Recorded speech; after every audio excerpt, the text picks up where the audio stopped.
Welcome to Trifecta Collective, Finding the Root with Megan and Shannon, the podcast where we dive deep into all things health and wellness to help you find health and healing inside and out for now and forever.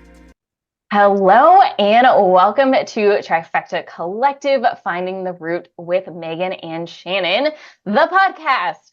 We are so excited to be here and be able to share this. If you're not familiar with us as a practice or us on social media, we are a holistic health practice and we focus on helping people find the root causes of their chronic health issues so that they can heal once and for good.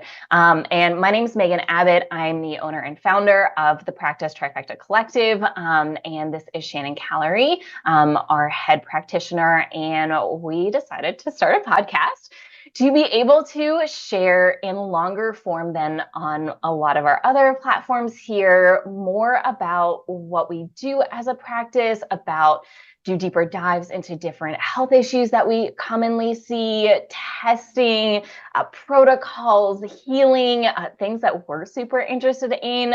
We're definitely going to talk more about like trauma and nervous system regulation, along with like all kinds of gut issues and inflammatory issues and all kinds of stuff. And we're just really excited to be able to dive deeper and to do a longer form of education and connection and content and be able to build a different and bigger community while we're also sharing some more information. So thank you for joining us today in this first episode. We're just going to share a little bit more about us. We certainly will talk a little bit about the practice here as well, outside of what I just shared. But we really just want to share a little bit more about us. If you are familiar with us already, you've probably seen me and my face, maybe my story somewhere on social media. But I'm going to go a little bit longer form today and sharing a little bit more about me. But my guess is that you probably don't know my co-host Shannon here very well, and we've been working together for over a year now, and we've developed a great working relationship and I think a friendship, and so I really want you guys to be able to get to know her as well here. So I'm going to take a break from talking and I'm going to let her share a little bit more about herself, her story, how she got here, just more about her background, both like personal and what drove her into becoming a holistic health practitioner. And then also like some of the things that she does and she's passionate about here in the health and wellness industry. So Shannon, I will turn the tables over to you and let you go ahead here for a little bit. Awesome. Hello, everyone. I'm so excited for this. Megan and I have been talking about this for a while, and we're finally putting it into play. So very excited. As far as story goes, so I am a nutritional therapist and a functional blood chemistry specialist. And I also went to school for public health with a focus on community education. So it's always so tough with the story. Like, where do I start? I had health issues as a child, like lots of GI stuff. So many different things.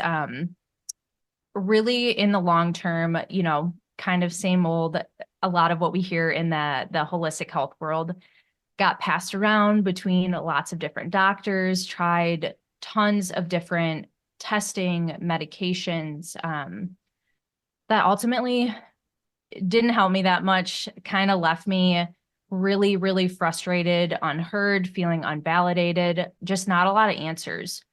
So that's when I moved into kind of playing with my diet and nutrition to see, what could help me from there. And honestly, back then, the quote unquote fad diets weren't even like really fad diets then. They were still like very new things coming to the table, but I just dived in and did a lot of research on my own. And, some of the things helped. It always helped to learn about like quality of food and whatnot. Some of my stomach issues got better, but in the end, I actually ended up with an eating disorder from trying all these different diets, like orthorexia, huge fear of food. And that kind of led me down a completely different path. Excuse me. And that was when I went to the NTA that I actually realized the habits that I was doing while I was eating were very unhealthy. So, I mean, that school was played a really big role in my healing journey as far as like education that I learned and helping to heal myself. Yeah, so once I fully healed from my eating disorder, and that was really, that took a long time, like 5 or 6 years. I still was noticing that there were some health issues there, and that's kind of when I dove into the mold stuff. And I actually, I had done a ton of testing, like Megan, you're familiar with this, like the oat testing, mycotoxin stuff, and no one was piecing together the testing the way that it should have been put together. So a lot of things were missed along my journey, which I know you and I are both like pretty passionate about, like making sure testing is read the right way just because of that. And no one really looked at blood work for me either. That was another thing that was hugely missed. But yeah, so I went down this mold journey after I healed from the eating disorder and kind of felt like a normal person again. And I really got into the energy work with that. That was a huge piece of my healing for mold. I could not have done it without that. And yeah, I dove down into that path and finally wrapped that up probably within the last year and a half. Yeah, and that was a huge thing for me too. Nothing really got better, fully better, until I was able to get that mold out of my body. That was truly when the majority of my GI symptoms went away. In addition to the stress and the trauma factor, which is a constant, much better than it used to be, but that's such a huge piece of that's an ongoing thing always. So yeah, in a short summary, that is a large part of my story. Yeah. Yeah. And I'm sure as we go along, I'm sure we will dive deeper into a lot of these topics here. But before I share my story, just like a couple big highlights that, really drew me to Shannon and to bring her on into the practice. And, a couple reasons why we work so well together is, this story, this picture of doing all of these testing, like doing all of these things, and like no one really putting the pieces together for us. And we ended up having to do a lot of this ourselves, which is a big reason why we have this practice. So people don't have to go through a lot of what we had to go through during our own healing journeys. And it doesn't, instead of taking years and years and years, it can take months to maybe a year, maybe a little over a year, kind of depending on the person and what they're dealing with. But, cutting that time in pieces, and also a whole lot less money than we had to spend on all the tests, on all of the actual like practitioner time, and then the supplements, the sometimes dozens and dozens of supplements that we were on. And that's a huge piece, and that's so important for us. And kind of the other big piece that we're going to do lots of episodes on this is the trauma healing and nervous system regulation piece. And anytime we do a deeper dive into, I will say, pretty much any health issue that we talk about, this will come up because we feel so passionately about this.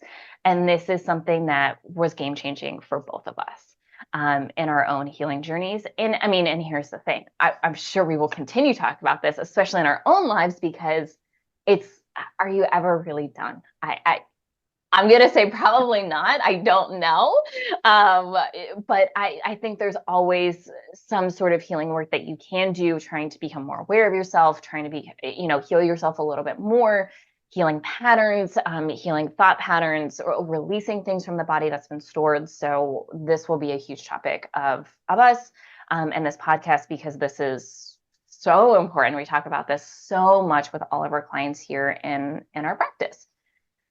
And it's also hugely missed in this world. Yeah. And very few people talk about it. And even if they are talking about it, a lot of times they're just doing that and not doing the other stuff, or they're like barely scraping the surface of it, which also doesn't always allow us to heal.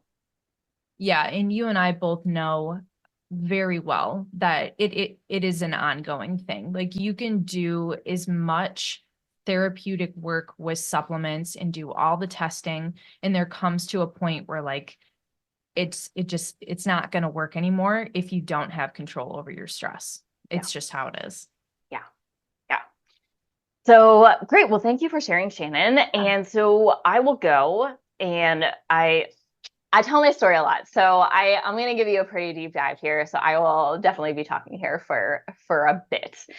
So I grew up with a single mom, alcoholic, up in Pittsburgh, Pennsylvania. And my first memory, and this has changed a little bit, but I still don't have full memories before this. But my first real memory is realizing my mom had an issue with alcohol at the age of 7.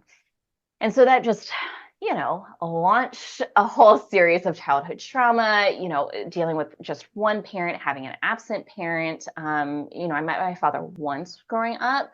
We do have a relationship now, but that really began in my early 20s. And then, an alcoholic parent, if you have ever been around an alcoholic, you probably can guess some of the things that I dealt with and saw and experienced. So I mean, brief overview on the trauma piece here. Certainly emotional trauma, absent parent, a lot of like, for me, always trying to read her and understand like, what do I need to be in that situation so I'm not yelled at and berated and belittled. Fortunately, I did not experience physical trauma, but I saw a lot of physical trauma or physical abuse throughout the years that I was still living there. And then I also turned to alcohol pretty young, because that's the only coping mechanism I saw growing up. I didn't have a good role model, and I really didn't have too many other adults in my life to help mitigate this. I had my mom's brother, was definitely around, and that was like her person. So when she got in trouble, that's who she turned to. But once again, I also saw that. So I also like was very careful in my relationships with many, many adults. And so, I started drinking when I was pretty young. I was always like craving attention because that's once again, like that's the coping mechanism I saw. My mom was single and she dated not the greatest people most of the time throughout my, when I was growing up. And so I fell into that pattern in my early 20s. I was in an abusive relationship, and it took me a while to even realize that, even though I had seen it and promised myself I would never get in it. And I felt, it's really easy to fall right into that. And then looking back, you're like, what was I even doing? But also forgiving myself and giving myself compassion that's where I was at the time. And growing up, I didn't have crazy health issues. I was anorexic for a period of time. It was a control thing. I didn't have control over much of my life, but I could control what I was putting in my body, and so, or lack thereof. Definitely body image issues as a result of that, or leading up to that, and then feeding into that. Anxiety and depression, also like real big trigger warning here. I'm going to talk about a few things here in the next couple minutes. I'm going to go blanket trigger warning here. I tried to commit suicide from pretty much 11 to 21.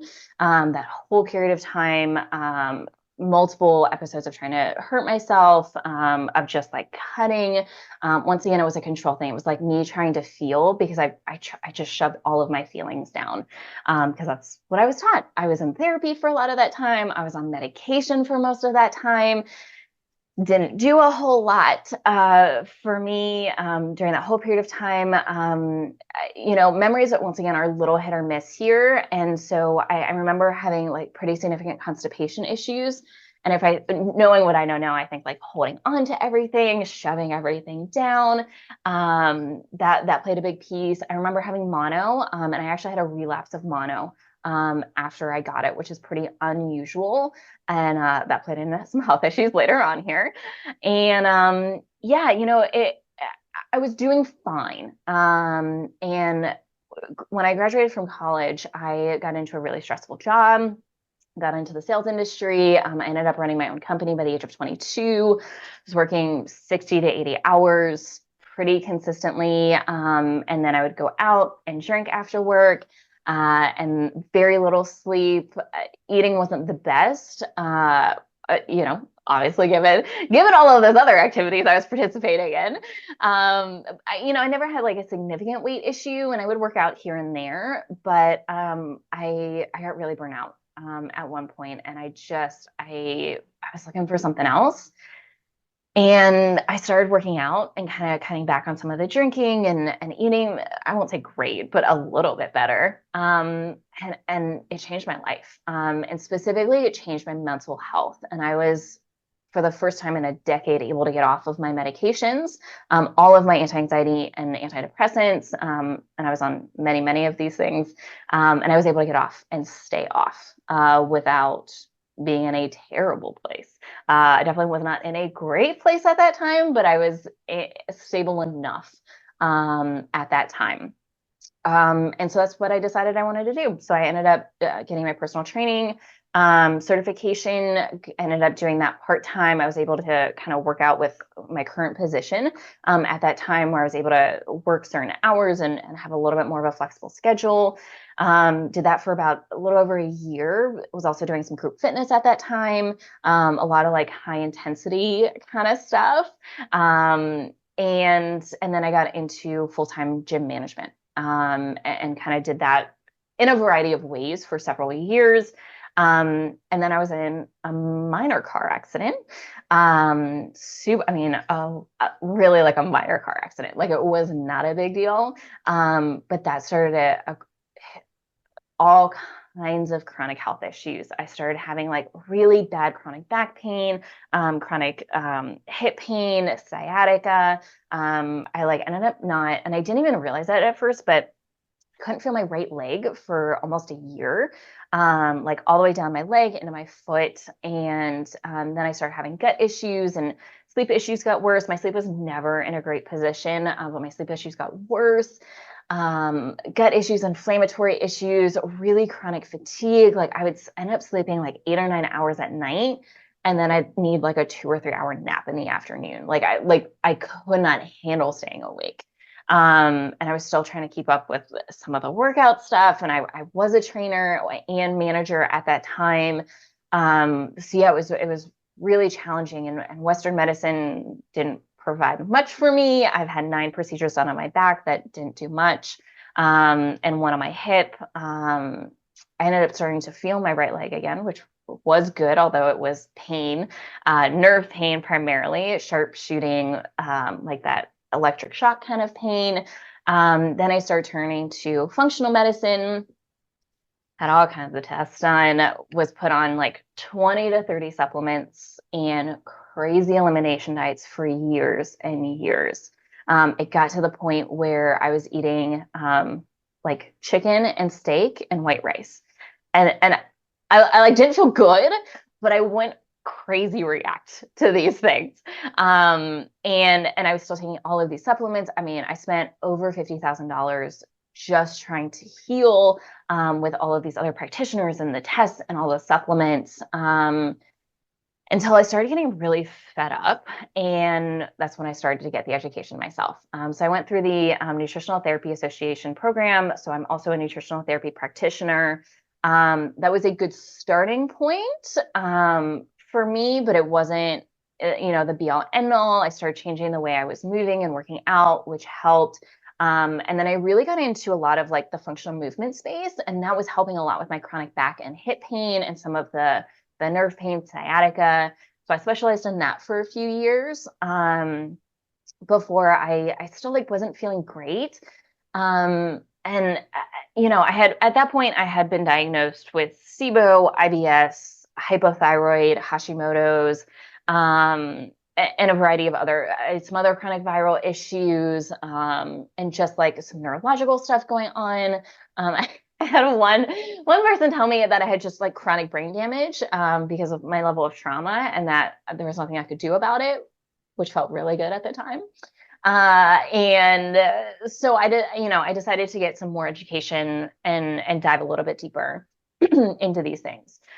And, I went through all kinds of protocols. Oh, I also had crazy cortisol issues. And so it wasn't until like big picture, I finally did some heavy metal testing, and turns out I had some pretty significant heavy metal issues. I had some pretty significant parasite issues that none of the 5 stool tests at like $400 or $500 a pop picked up, and all of the gut protocols didn't pick up or address.